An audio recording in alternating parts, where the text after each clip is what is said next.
ለማንኛውም እንዳያችሁት ሁለቱ እየተጨቃጨቁ ነው። እኛ አሁን የእናንተ መንጨቃጨቅና መንጨቃጨቅ አይደለም የምንፈልገው። እኛ የምንፈልገው አብርሽና ሄርሜላ ደህና እንዲሆኑ፣ አብርሽ ወደ ቀልቡ እንዲመለስ። አሁን ሲጀምር እናንተ የምትወቃቀሱበት ሰዓት ነው እንዴ? አብርሽን በምን መንገድ እናድነው? አብርሽን በምን መንገድ ከዛ ቤት አውጥተን ጸበል እንውሰደው? አብርሽን በምን መንገድ ወደ ቀልቡ እንዲመለስ እናድርገው መባባል ስትችሉ ጭራሽ ሁለታችሁ እየተጣላችሁ መጣችሁ እንዴ? ምንድነው የሚያጣላችሁ? ቆይ ምንም አልገባኝም እንዴ። ሄርሚ የሚኪ አብርሽ የአቤል ምንድነው የሚያጣላችሁ? ምንድነው? ቆይ እንደዚህ ቱግ የምትሉት እንዴ? ስሜታዊ አትሁኑ። መጣላት እንኳን ካለባችሁ ካሜራ አብርታችሁ አትጣሉ። እዚች ጋር ብዙ ወዳጅና ጠላት አለ እንዴ። እዚች ጋር ለአብርሽ መፍትሄ እየጠበቅን ከናንተ ኮኛ። እውነቴን ነው የምላችሁ፣ እኔ ለሁሉም ድምጽ ሆናለሁ።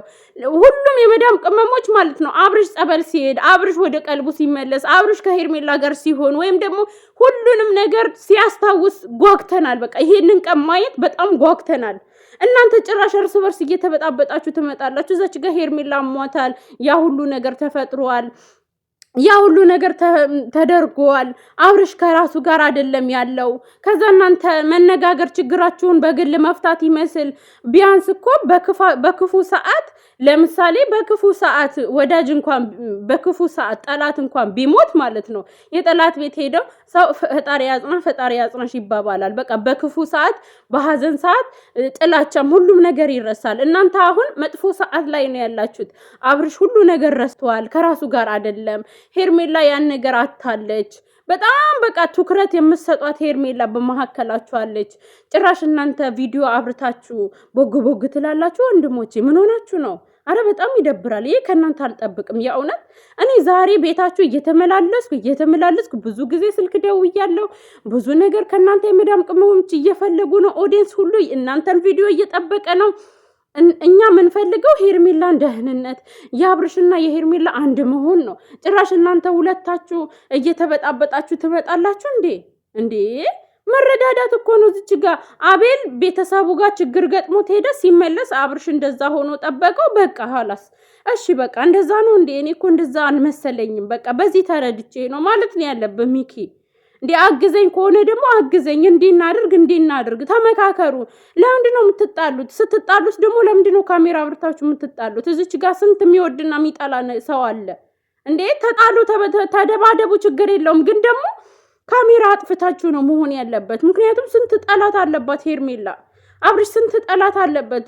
አብርሽ እንዲህ በመፍዘዙ፣ አብርሽ እንደዚህ እንዳሸንጉሊት ሩታ በመጫወቷ ስንት የተደሰተ ሰው አለ።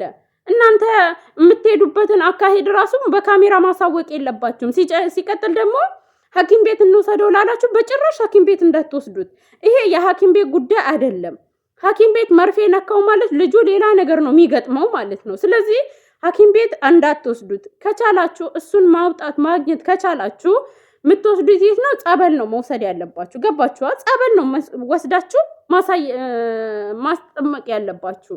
ምክንያቱም የሲህር ነገር መርፌ ከነካው ጥሩ አይደለም። በእስልምና የሚፈቀደው ቁርአን ነው። በክርስትና ደግሞ የሚፈቀደው ጸበል ነው። መርፌ ከነካው ወደ ሌላ ነገር ይሄዳል ማለት ነው። ስለዚህ ሲህር የተሰራበት ወይም ደግሞ መስተፋቅር ገለመኔ ብቻ በዚህ በጥንቁልና ዓለም ውስጥ የተደረጉ ነገሮች ሕክምና እንትን አይላቸውም። ሕክምና ነካቸው ማለት መርፌ ነካቸው ማለት ያ ሰው ላይድን ሁላ ይችላል ማለት ነው። ስለዚህ ተነጋግራችሁ ስውሯ ማርያም ይዛችሁ ትሄዱ። በቃ ሁሉም በእምነቱ ጸሎት ያድርግለት፣ ዱዓ ያድርግለት። ይሄ ነው በቃ። እኛ በጣም ናፍቀውናል የምር። እኔ ዛሬ ኮሚኒቲ ፎታቸውን ፖስትኩ ግራ ቢገባኝ ማለት ነው። እኔ በጣም ነው ናፈቁኝ። በቃ የምር እኔ የማንም ጥላቻ የለብኝም፣ ግን በቃ ናፈቁኝ በቃ። ገባችሁ? እኔ ሩታ በፍቅር እንደ ሄርሜላ አባብላ ተጃጅሎ እሷን ፈልጎ ምናምን ቢሄድ እኔ ቀበለዋለሁ። የልጁ እናት ናት። በቃ የድሮ ፍቅር አገረሸበት። እኔ ወደ በቃ ሩታን ደግፋለሁ። የልጁ እናት ናት። ገባችሁ? ስለዚህ ወሰደችው ብዬ ልደግፋትም ልቃወማትም እችላለሁ። አሁን ግን በመተት ልጁ ፈዞ አፍዝዘው እንዲሽሙን ምን አድርገው ሬሳ አድርገው የፈለጉትን እንዲያወራ አድርገው ለቀውት። በዚህ አልስማማም። ለምን? አብርሽም ወንድማችን ነው እንዴ። እኛ እኮ መጀመሪያ የምናውቀው አብርሽን ነው። ምን ሆናችሁ ነው? ወንድማችሁ አይደለ እንዴ? እውነት ቲክቶክም ላይ የምትሰሩት ላይቭ ላይ ገብታችሁ የምታወሩት ራሱ ደስ አይልም። እኛ የምናውቀው አብርሽ ነው። አብርሽ ማለት እኮ እናንተ ምን ሆናችሁ ነው? የስንቱ እንጀራ ምክንያት እኮ ነው። የስንቱን ወጣት ህይወት የቀየረ ልጅ እኮ ነው። ዛሬ በላይፉ እንደዚህ ተጠማዞና አንገቱን ደፍቶ ስታዩት ሌላ ነገር ይመስላችኋል። አብርሽ ማለት እኮ ድንጋይ ስር የተቀመጠ ልጅ አንስቶ ዩቲዩብ ከፍቶ ስራ ብሎ ቪዲዮ ሰርቶ ሰብስክራይብ አድርጉት የሚል ልጅ እኮ ነው። ይሄንን ቻንስ እኮ ኢትዮጵያ ላይ ለማግኘት 50,000 ብርና 60,000 ብር ነው የሚቀበሉት። አብርሽ ማለት እኮ ከአረብ ሀገር የምትመጣን ሴት ዩቲዩብ ከፍቶ አበረታታት ብሎ የሚሰጥ ልጅ ነው። አብርሽ እውነት በጣም የዋህ ልጅ ነው ማለት በቃ ሁሉም የራሱ ደካማ ጎን አለ። ግን አብርሽ በጣም ጥሩ ልጅ ነው እንዴ። ቢያንስ እናንተ ትዳሩን ተውት። ስለ መልካምነቱ እያሰባችሁ ልብ አትገዙም እንዴ? እዚች ጋር አሁን በቃ ለኦዲየንስ ነው የሁሉ መላፈልፈው። መጀመሪያ ግን አቤልና ሚኪ በጣም ነው የተናደድኩባቸው። እንዲህ መሆን አልነበረባችሁም። የሆነ በጣም ነው የሚያስጣላው። እናንተ አሁን ስላለው ነገር ችግር ለመፍታት እንጂ ጭራሽ እየተበጣበጣችሁ ልትመጡልን አይደለም። የሆነ እኛ የእናንተ መጣላት ማየት አንፈልግም። በቃ ስነ ስርዓት ይዛችሁ ልጁን አንድ በሉት።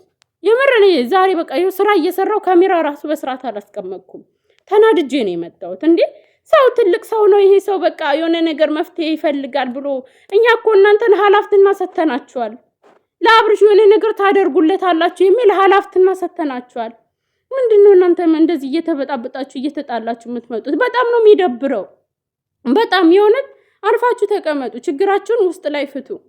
ሚኪ በጣም ነው የሚደብረው። ይሄ ፌር አይደለም። አይመጣውም። በቃ አንድ ላይ ሆናችሁ ችግራችሁን ፍቱ። እንዴ አረ ሌላ ቪዲዮ ድጋሚ የጥል ቪዲዮ እንዳናይ። ከዚህ በኋላ እኛ ማየት የምንፈልገው ሄርሜላና አብርሽ ደና ሆነው በቃ ደና ሆኖ ማየት ነው የምንፈልገው። ሌላ ነገር ጸብ ምናምን አንፈልግም። ሰለችን ጸብ። እንዴ የሚያጣላም አይደለም። በቃ እርዳኝ፣ ተባበረኝ። ኦኬ ከዚህ በፊት ይሄ ተፈጥሮብኝ ቤተሰብ ጋር ነበርኩ። ማስረዳት መረዳዳት ነው። ምንድነው ያሁን ጊዜ ወጣቱ ስሜቱ አፍንጫው ላይ ነው ያለው። ቶሎ ነው ቦግ የሚለው። እንዴ ምንድነው ስታድጉ አብሯችሁ ደም ግፊት ያድጋል እንዴ? እንደ ደም ግፊት እንደያዘው ሰው ቦግ የምትሉት ላይክ አድርጋችሁ ለሁላቸውም አድርሱላቸው። እንዴ እኛ መፍትሄ ስንፈልግ ጭራሽ እነሱ ተበጣብጠው ይምጡ። አረ እውነት በጣም አይመጣውም። የእውነት በጣም ነው የሚያናድደው።